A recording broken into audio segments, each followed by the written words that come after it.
अगर हमें ऐसा लगता हो कि आचार्य चाणक्य सिर्फ एक कहानी या फिर सिर्फ 2500 साल पुरानी बात है, तो ऐसा बिल्कुल नहीं है।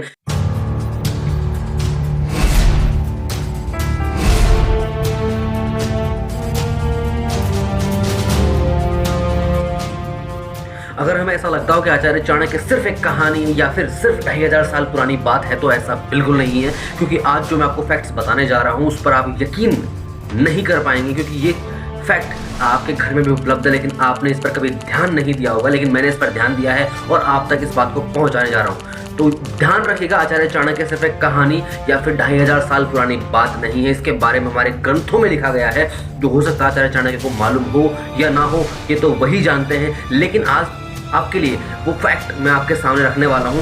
आप लोगों ने ये तो देखी ही होगी पुस्तक श्रीमद् भागवत महापुराण, तो इसमें लिखा हुआ है आचार्य चाणक्य और नंद वंश के बारे में। तो यहाँ पर हमें समझने की बात है कि सिर्फ और सिर्फ आचार्य चाणक्य अखंड भारत के निर्माता हैं हमारे इस कलयुग में। तो बहुत बड़ी बात है, जिनका नाम, जिनका जिक्र चंद्रगुप्त के साथ, नंद वंश के साथ, मौर्य वंश के साथ आज से कई हजार साल पहले अपने पुराणों में लिखा हुआ है। तो चलते हैं, क्या है इसमें आज। तो आज जानते हैं आचार्य चाणक्य और चंद्रगुप्त की उस भविष्यवाणी के बारे में, जिसके बारे में एक ग्रंथ में की गई। इसका नाम है श्रीमद् भागवत महापुराण। कि हम आपके लिए लाए हैं ऐसी जानकारी से जानकर आप कहेंगे कि ये अद्भुत है। आचार्य चाणक्य और चंद्रगुप्त के बारे में जो उल्लेख है वो श्रीमद् भागवत महापुराण में हो चुका है।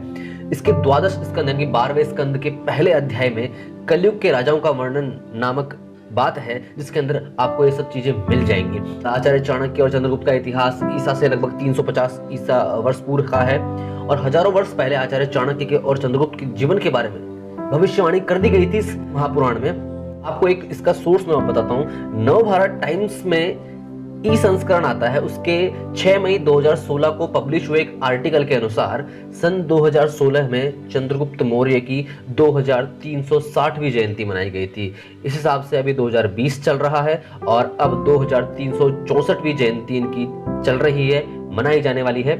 तो ये एक सोर्स है जिसका मैंने इसको यहाँ पर स्क्रीनशॉट लेकर फोटो भी लगाई थी यहाँ पर, तो आप यहाँ देख सकते हैं। उसकी लिंक मैंने आपको यहाँ दी हुई है, तो आप इस लिंक पर क्लिक करके भी उस सोर्स का पता कर सकते हैं। और यहाँ पर देखो, इसमें लिखा हुआ है कि चंद्रगुप्त मौर्य की जयंती मनाई गई है 2360वीं।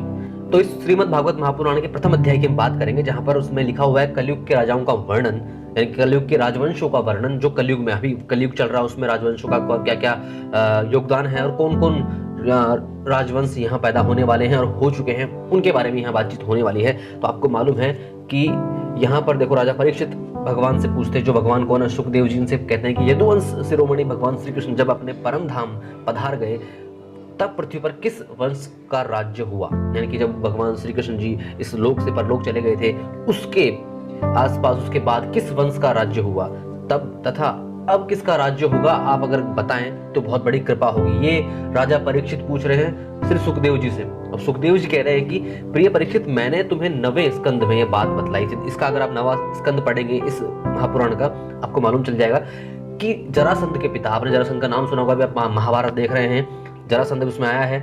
तो जरासंध के पिता बृहद्रथ वंश में अंतिम राजा होगा पुरंजय या फिर रिपुंजय। उसके मंत्री का नाम होगा शुनक। वह अपने स्वामी को मार डालेगा। देखिए, चलता है कि राजगद्दी पर आने के लिए कोई ना कोई किसी को मारता है। महाभारत में भी आप यही देख पा रहे होंगे। तो कह रहे हैं कि भाई वह अपने स्वामी को मार डालेगा और अपने पुत्र प्रद्योतक को राज सिंहासन पर अभिषिक्त कर देगा, यानी उसको बिठा देगा उस पर। प्रद्योतक का पुत्र होगा पालक, पालक का विशाखयूप, विशाखयूप का राजक, और राजक का पुत्र होगा नंदीवर्धन। तो इस तरह से हम बात करेंगे तो ये कह रहा है कि 138 वर्ष तक पृथ्वी पर शासन करेंगे। और यहाँ पर आप चाहें तो इसके संस्कृत श्लोक भी पढ़ सकते हैं, तो आपको समझ में आएगा। शिशुनाग की बात हो रही है यहाँ पर और नंदीवर्धन की बात हो रही है। अब आप यहाँ देखिएगा, इसके पश्चात शिशुनाग नामक राजा होगा। शिशुनाग का जो है काकवर्ण पुत्र होगा, उसका क्षेमधर्मा, और क्षेमधर्मा का पुत्र होगा क्षेत्रज्ञ। क्षेत्रज्ञ विदिशार, उसका अजाशत्रु, फिर दर्भक, दर्भक का पुत्र अजय। इस तरह से इन्होंने पूरा राजवंश हमें समेट कर दिया है, जो कितने वर्ष तक राज करेगा कलयुग में, लगभग 360 वर्ष तक, 360 वर्ष तक राज करेगा पृथ्वी पर। अब फिर कहता है, प्रिय परीक्षित, महानंदी शूद्रक पत्नी के गर्भ से नंद नामक पुत्र का जन्म होगा। अब आ गया ना नंद, जब नंद आ गया तो नंद वंश की बात शुरू हो चुकी है कि शुद्रा पत्नी के गर्भ से नंद नामक पुत्र जन्म लेगा, वह बहुत बड़ा बलवान होगा। महानंदी महापद्म नामक निधि का अधिपति होगा। इसलिए लोग उसे महापद्म भी कहेंगे। वह क्षत्रिय राजाओं के विनाश का कारण होगा और तभी से राजा लोग प्राय शुद्र और अधार्मिक हो जाएंगे। यानी कि ये इतना ताकतवर है, लेकिन यहाँ पर ये अपनी ताकत का गलत इस्तेमाल करेगा और जो लोग हैं, राजा लोग, वो बिल्कुल नीच कार्य करने लगेंगे और अधार्मिक हो जाएंगे। इसके बाद दूसरे पेज पर आते हैं तो ये अब यहाँ पर आएगा आपका चाणक्य और चंद्रगुप्त की बात। यहाँ पर वो कह रहा है कि महापद्म पृथ्वी का एक क्षत्र शासक होगा, मतलब पूरा जो धरती का शासन है वो सिर्फ महापद्म नामक इस राजा के पास होगा। उसके शासन का कोई उल्लंघन भी नहीं कर पाएगा, यानी कि उसके खिलाफ कोई जा नहीं पाएगा।